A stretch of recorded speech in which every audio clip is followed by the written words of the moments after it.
All right, today I'm going to talk about a Bobcat B100. These machines, they were built about 20 years ago, and Bobcat came out with these, and I believe they were kind of in direct competition with the Teramites and the smaller machines.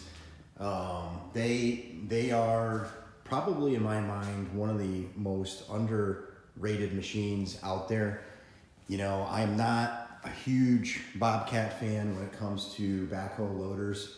I'll be honest with you, I'm just not. But when it comes to the mini excavators, I'm a huge Bobcat fan, just like everybody else is. So they do a really good job with both skid steers and the mini excavators. But when it came to the backhoe loaders, I don't know. They always kind of just had a different product, and I think the John Deere's, Kubota's always had the nicer backhoe loaders in my mind. And I'm talking about the ones that are in the 25 to 35, 45 horsepower range, right? When you get into the heavy equipment, I'm sure things are a bit different. But to me, when I first saw the Bobcats, the B100s, I was kind of skeptical about them. But let me tell you this, these things are amazing. And they are one of the most misunderstood, underrated mini backhoe loaders I think out there. And when you buy one, or if you happen to rent one, or if you know somebody who owns one, and if you used it, you know why. These are absolutely construction grade machines, right? These are not farm grade at all. They are heavy duty construction grade. They lift about 2,500 pounds. I would say 2,200 pounds to full height on the bucket. And they can probably do more, not to full height, obviously. And the backhoes on these are about 9-foot reach, probably more than that, I would say. And they're set up with the front and rear hydraulics, right? So you can run on the front or the rear a set of hydraulics for an attachment. Let me show you what that kind of means, right? So you have the ports for the front right here. You can run a set of hydraulically driven attachment in the front, and then you can run another hydraulic driven attachment in the back with the same exact control valve.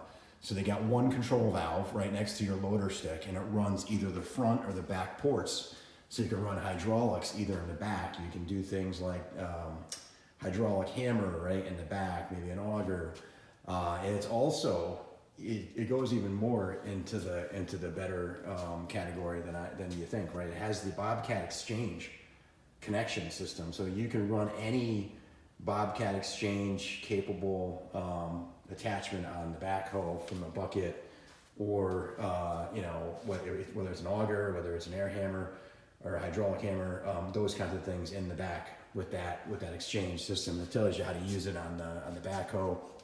And again, you got the connections right there, all quick connect, and in the front, quick connect hydraulic attachments right there. We got the skid steer. This is a big feature on this class of machine. None of them really have the skid steer quick connect loader in the front with the bucket. You've got that. You can put the forks on it really quick. You can put a bucket on it. All skid steer compatible, which is really desirable. The buckets that come with these, absolutely bulletproof.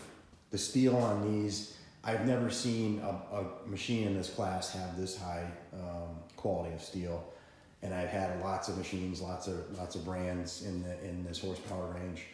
The rods on the hydraulics, all construction grade. The rod sizes are much larger than you would normally expect. They tuck in all the lines for the hydraulics with bracketry that keeps the lines exactly where they should be, and nothing is rusted out, right? Nothing is where it shouldn't be. They do a real nice job with also the backhoe on these. The stabilizers, all oversized rods. The backhoe, oversized rods, and stuff that you just don't usually see on a machine this small. All the lighting is all heavy duty, all protected with cage. You've got full lighting on these from the factory, both lower and upper. You've got rear view mirror lights, you got blinkers. You've got here's the third valve I'd call it, on a farm machine, but this is really to run the remote hydraulics, both front and rear. You would go up and down to operate that, and it operates both. So if you got the front connected, it would operate that, or if you have the back connected, it would operate that one the same way. Your loader arm is really easy to use. The loader and the bucket work really well. The hydraulics, the flow, it's a low flow setup. Obviously, it's not a high flow like the newer skid steers are, but it's still got a lot of flow. So if you go up and down with the bucket, it's up and down quick. It's not slow at all. So you got quick controls. Everything is right there. And like I said, one of the most probably misunderstood, underrated machines out there are these B100s. It's got a Kubota 33 horsepower diesel, believe it or not. It's running a Kubota diesel. It's a 33 horse, and it runs just amazing, right? It's a Kubota motor, and obviously they're real nice. It runs really smooth in this machine. This one here is the B series. The B100 has a T and a B, and then a straight B100. The B series has the Kubota, I want to say it's a 33 horsepower engine. The regular B100, it has a 25 horsepower engine only. So this one's got, a lot of horsepower. It's about 6,000 pounds. It can lift about 2,500 pounds to full height, and it can dig about 9-10 feet. And let me tell you, it really puts a lot of machines out there in this class kind of to shame. You look at the Teramites, which are nice machines, and you look at the Almonds, which were also nice machines. And I think this Bobcat has both those brands beat in this category, in my mind. And I've owned all kinds of Almonds, all kinds of Teramites, and this is the only Bobcat, backhoe loader, mini backhoe loader I've ever owned, and it's really impressive. If you're thinking about buying one, I would say if you're thinking about it already and you're not sure, absolutely you'll be happy with this machine, and it's absolutely a great machine. There's two things I can say about it that I wish were a little different. I really wish it was a 4-wheel drive. This is a 2-wheel drive hydrostatic machine, and the 4-wheel drive obviously would put this machine at a much higher price point. So the price point it's only 2-wheel drive, but I think it's okay, right? But in my mind, if you had 4-wheel drive on this machine, I mean, it would just be really even more amazing, right? And the other thing that I can say about it, is that the parts are kind of hard to find.